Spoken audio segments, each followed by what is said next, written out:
Big breaking చూస్తున్నాం. Japan ని భయపెడుతున్న Rio టాట్సుకి జ్యోతిషం. సునామీ, అది కూడా మామూలు సునామీ కాదు, ఒక మెగా సునామీ రాబోతోందని జపనీస్ బాబా వాంగా రియో టాట్సుకి చెప్పారు. భయంతో జపాన్ ప్రజలు వణికిపోతున్నారు. ఇప్పటికే జపాన్లో వరుసగా భూకంపాలు సంభవిస్తున్నాయి. నిన్న నైరుతి జపాన్లో భూకంపం వచ్చింది. ఆమె జ్యోతిషంపై ప్రపంచం మొత్తం కూడా ఒక ఉత్కంఠం కనిపిస్తోంది. రేపు అసలు ఏం జరగబోతుంది? జూలై 5న ఒక టెన్షన్ వాతావరణం కనిపిస్తోంది. జపాన్లో సునామీ రాబోతోందా? నగరాలు నీటిలో మునిగిపోబోతున్నాయా? రియో టాట్సుకి చెప్పినటువంటి మాట నిజమేమన్నా కాబోతుందంటే అవుననే చాలామంది చెప్తా ఉన్నారు. రియో వేసిన అంచనాలు తప్పవని చాలామంది వాదిస్తూ ఉన్నారు. జపనీస్ బాబా వాంగా ప్రసిద్ధి చెందినటువంటి రియో టాట్సుకి జూలై 5, 2025 భారీ భూకంపం వస్తుందని చెప్పడంతో జపాన్ తీవ్ర ఆందోళనలో ఉంది. రియో టాట్సుకి 1999లో ది ఫ్యూచర్ ఐసా అనే పుస్తకాన్ని స్వయంగా రాశారు. అందులో బ్రిటన్ యువరాణి డయానా మృతి చెందడం, 2011లో జపాన్ వడికించిన భారీ భూకంపం, సునామీ, ఆ తర్వాత కరోనా వైరస్, ఇలాంటి వాటిని ముందుగానే ఊహించి చెప్పారు. మళ్ళీ 2021లో పునఃముద్రణలో 2025 జూలై 5వ తేదీన జపాన్ను భారీ సునామీ ముంచెత్తబోతుందంటూ చాలా స్పష్టంగా అందులో రాసింది. ఫిలిప్పీన్స్ మధ్య పసిఫిక్ మహాసముద్రంలో నీటి అడుగున చీలిక సంభవించి పేలుడు, అలాగే అగ్నిపర్వత విస్ఫోటనం జరిగి జపాన్లో ఈ భారీ సునామీ రాబోతోందని, జపాన్ నగరాలు మునిగిపోతాయని ఆమె చెప్పారు. అంతేకాకుండా జపాన్లో ఏర్పడే ప్రళయం 2011లో ఈశాన్య జపాన్ను నాశనం చేసిన సునామీ కంటే ఇది చాలా భారీగా ఉంటుందని, జపాన్ దక్షిణ తీరంపై తీవ్ర ప్రభావం చూపుతుందంటూ అందులో చాలా స్పష్టంగా హెచ్చరిక చేసిన పరిస్థితుంది. 2019లో ప్రపంచాన్ని కుదిపేసిన కోవిడ్ సహా ఆ పుస్తకంలో ఆమె ఏవైతే జోస్యాలు చెప్పారో, అందులో ఏవైతే రాసున్నాయో అవి 100% జరిగినటువంటి పరిస్థితి ఉంది. అందుకే ఆమెను నమ్ముతున్నారు ప్రజలు. ప్రస్తుతం భయాందోళనకు, భయభ్రాంతులకు గురవుతున్నటువంటి పరిస్థితి ఉంది. విజువల్స్లో కూడా మనం స్పష్టంగా చూడొచ్చు. గతంలో జరిగినటువంటి భూకంపాల దాటికి వచ్చినటువంటి సునామీకి సంబంధించినటువంటి దృశ్యాలు కూడా చూస్తూ ఉన్నారు.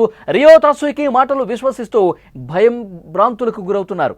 ఆమె చెప్పినవి నిజమే అన్నట్టుగా ఇప్పటికే జపాన్లో వరుస భూకంపాలు వస్తున్నాయి. గత 2 వారాలుగా దక్షిణ జపాన్లోని టొకారా దీవుల్లో 900కు పైగా భూకంపాలు నమోదు కావడంతో మరింత ఆందోళన నమోదైంది. తాజాగా గురువారం నైరుతి జపాన్లో 5.5 తీవ్రతతో మరొకసారి భారీ భూకంపం రావడంతో అక్కడి ప్రజలు సురక్షిత ప్రాంతాలకు వెళ్ళిపోతున్నారు. సునామీ హెచ్చరికలు కూడా జారీ చేసిన పరిస్థితుంది. మరోవైపు టాట్సుకి అంచనాలకు బలాన్ని విశ్వసించే విధంగా పర్యాటకులు జపాన్కు వెళ్లేందుకు భయపడిపోతున్నారు. ఆ దేశానికి వెళ్లే విమాన బుకింగులు దాదాపు రద్దు చేసుకుంటున్నారు. జూన్ చివరిన, అలాగే జూలై తొలి వారాల్లో హాంకాంగ్ నుంచి జపాన్కు విమాన రిజర్వేషన్లు 83% పడిపోవడంతో ఆ దేశ పర్యాటక రంగానికి భారీగా నష్టం కూడా వచ్చింది. అయితే ప్రభుత్వం మాత్రం ఎలాంటి ఆధారాలు కూడా లేవు, ఎలాంటి వార్తలు మీరు నమ్మవద్దు అంటూ ఒకవైపు ప్రభుత్వం నుంచి, అధికారుల నుంచి వస్తున్నప్పుడు కూడా గతంలో కొన్ని నిజమైనవి కాబట్టి, గతంలో చాలా సందర్భాల్లో ఆ బుక్లో ఏవైతే రాసున్నాయో, ఏదైతే అంచనా వేశారో, ఏదైతే భవిష్యవాణి చెప్పినటువంటి పుస్తకం ఉందో అందులో కొన్ని జరిగినాయి కాబట్టి ఇది కూడా జరుగుతుంది. జపాన్లో ఒకవేళ భూకంపాలు తరచుగా వస్తూ ఉంటాయి. అతిపెద్ద భూకంపం వస్తే, అతిపెద్ద సునామీ ఒకవేళ వస్తే మా ప్రాణాలు నీటిలో కలిసిపోతాయి కదా అన్న ఒక ఆందోళన అక్కడ ప్రజలకు కనిపిస్తుంది. ఒకవైపు ప్రభుత్వం చెప్తున్నప్పటికీ అధికారులు దీన్ని కొట్టిపారేస్తున్నప్పుడు కూడా నమ్మేవాళ్ళు చాలామంది ఉన్నారు. ప్రపంచం మొత్తం ఇప్పుడు ఇదే ఉత్కంఠ కనిపిస్తోంది. బాబా వంగా రాసినటువంటి ఆ పుస్తకంలో జూలై 5 డిజాస్టర్ కాబోతోంది. జూలై 5న ఒక భారీ సునామీ, అగ్నిపర్వతం విస్ఫోటనం కాబోతుంది. ఫిలిప్పీన్స్, ముఖ్యంగా మధ్య పసిఫిక్ మహాసముద్రంలో నీటి అడుగు భాగాన అతిపెద్ద పేలుడు రాబోతోంది. అతిపెద్ద మహా విస్ఫోటనం జరగబోతోంది. దాని ధాటికి పెద్ద ఎత్తున భూకంపము, దానితో పాటు ఒక భారీ సునామీ రాబోతోంది. జపాన్ని కమ్మేయబోతోంది. జపాన్లో ఉన్నటువంటి ప్రధాన నగరాలు నీటి అడుగుకు వెళ్ళిపోబోతున్నాయి అంటూ పెద్ద ఎత్తున ఒక ప్రచారం జరుగుతున్నటువంటి పరిస్థితి కనిపిస్తుంది. జపాన్లో ముఖ్యంగా టొకారా దీవుల్లో ఏదైతే జూలై 5న భారీ సునామీ రాబోతుందని చెప్పి పుస్తకంలో రాసి ఉంది, దాన్ని నిజం చేసే దాంట్లో భాగంగా గత 2 వారాల్లో జపాన్లో పరిస్థితి ఏంటి, వాస్తవ పరిస్థితులు ఏంటి అంటే 900 సార్లు చిన్న చిన్న భూకంపాలు వచ్చినాయి. జూలై 5 కంటే ముందు 2 వారాల ముందు 900 సార్లు భూమి కదిలింది అంటే అక్కడి స్థానికులు చాలా అంటే చాలా భయంతో కాలం గడుపుతున్నారు. ముఖ్యంగా టొకారా దీవుల్లో అక్కడ స్థానికంగా ఉన్నటువంటి ప్రజల్ని మొత్తం కూడా వాళ్ళందరినీ బయట ప్రాంతాలకు సురక్షిత ప్రాంతాలకు వెళ్ళిపోవాలని చెప్తున్నారు. టొకారా దీవుల్లో జనం చాలా తక్కువ ఉంటారు, కొద్దిగా ఊరట కలిగించే విషయం. కానీ ఈ టొకారా దీవుల్లోనే ఈ భూ ప్రకంపనలు పరిమితమవుతాయా, లేదంటే ఏదైతే మధ్య పసిఫిక్ మహాసముద్రం నీటి అడుగున అతిపెద్ద విస్ఫోటనం అని ఆ పుస్తకంలో రాసి ఉన్నట్టుగా, రియో టాట్సుకి చెప్పినట్టుగా, బాబా వంగా చెప్పినట్టుగా అది జరిగితే గనక అతిపెద్ద ప్రళయం జపాన్ని ముంచెత్తబోతుందని చెప్పి పెద్ద ఎత్తున ప్రచారం ఏదైతే జరుగుతుందో. ఎందుకంటే గతంలో ఏవైతే ఆ పుస్తకంలో రాసి ఉన్నవో చాలా వరకు జరిగిన పరిస్థితి, అందుకే అంత ఆందోళన, అంత భయం కనిపిస్తుంది.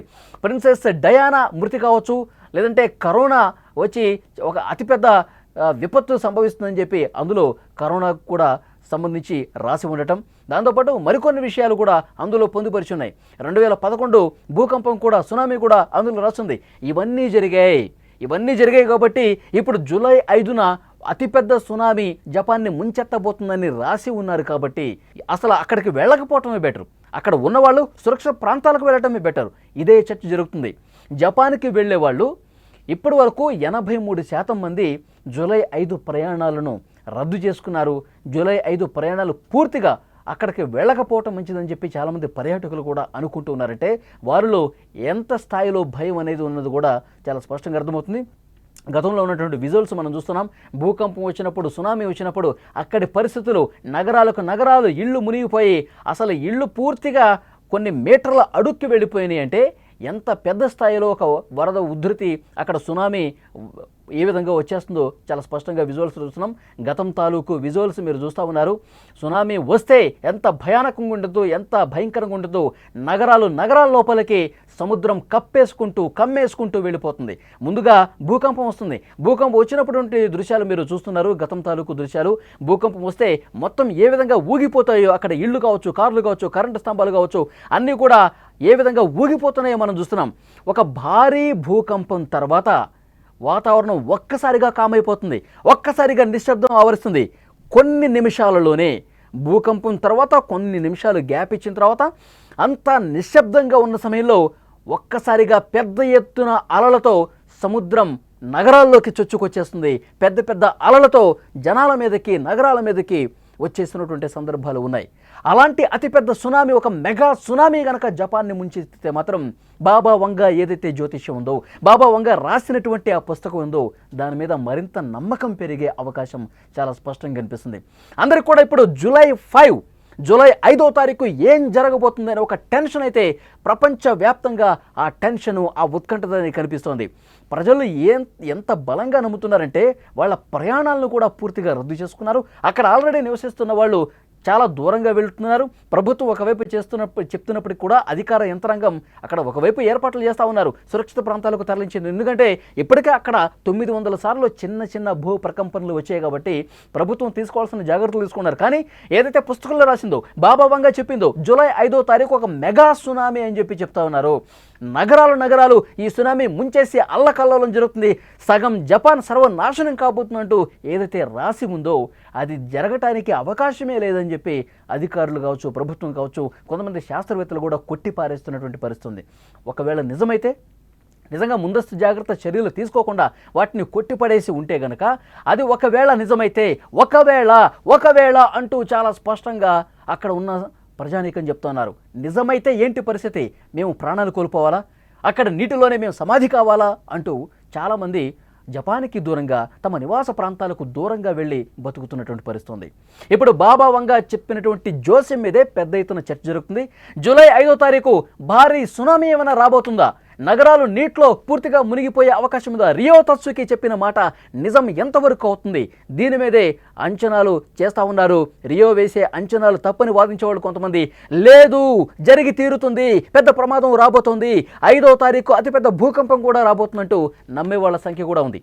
రియో టాట్సుకి 1999లో ది ఫ్యూచర్ ఐస్ అనే ఒక పుస్తకాన్ని రాశారు. ది ఫ్యూచర్ ఐసా అనే పుస్తకంలో చాలా స్పష్టంగా అందులో రాసింది. బ్రిటన్ యువరాణి డయానా మృతి కూడా అందులోనే రాసింది. 2011లో జపాన్ భూకంపం వస్తుందని అందులో రాసింది. సునామీ పెద్ద ఎత్తున రాబోతుందని అందులో రాసింది. కరోనా వైరస్ కూడా ముందుగా ఊహించి రాశారు. మరి ఇవన్నీ జరిగాయి కదా. ఇవన్నీ జరిగాయంటే మరి 2025 జూలై 5 అని రాసింది కదా, అతిపెద్ద డిజాస్టర్ సునామీ అని రాసింది కదా. మరి ఇది ఒకవేళ జరిగితే ఏంటి మా పరిస్థితి అనే ఒక భయం, ఒక ఆందోళన విపరీతంగా కనిపిస్తుంది. దానికి తగ్గట్టుగా ఈ 2 వారాల్లో చిన్న చిన్న భూ ప్రకంపనలు 900 వచ్చాయి. 1, 2 కాదు, 100 కూడా కాదు, 900 చిన్నపాటి భూకంపాలు టొకారా దీవుల్లో వచ్చాయంటే జపాన్లో ఏదో జరుగుతుంది. సముద్ర భూగర్భంలో ఏదో అలజడి రేగుతోంది. ఇది సునామీ వైపు దారి తీస్తుందా? బాబా వంగా చెప్పింది నిజం కాబోతోందా? ఇలాంటి భయం అనేది చాలా మందిలో కనిపిస్తుంది. ఫిలిప్పీన్స్ మధ్య పసిఫిక్ మహాసముద్రంలో నీటి అడుగున చీలిక సంభవించి పేలుడు జరగబోతోంది. నీటి అడుగు భాగంలో ఉన్నటువంటి అగ్నిపర్వత విస్ఫోటనం జరిగి పెద్ద ఎత్తున జపాన్ని ముంచెత్తబోతుందని చెప్పి చర్చ నడుస్తున్నటువంటి సమయంలో ప్రపంచం మొత్తం కూడా చాలా ఉత్కంఠగా జపాన్లో ఏం జరగబోతుందని చెప్పి 2 కళ్ళు అప్పగించి చూస్తున్న పరిస్థితుంది. ఏమీ జరగకపోతే అంతా ప్రశాంతం, అందరూ ఊపిరి పీల్చుకుంటారు. ఒకవేళ అతిపెద్ద భూకంపం వస్తే మాత్రం పరిస్థితులు చాలా భయంకరంగా ఉంటాయన్నది ఈ జోస్యాన్ని నమ్మిన వాళ్ళు చెప్తా ఉన్నారు.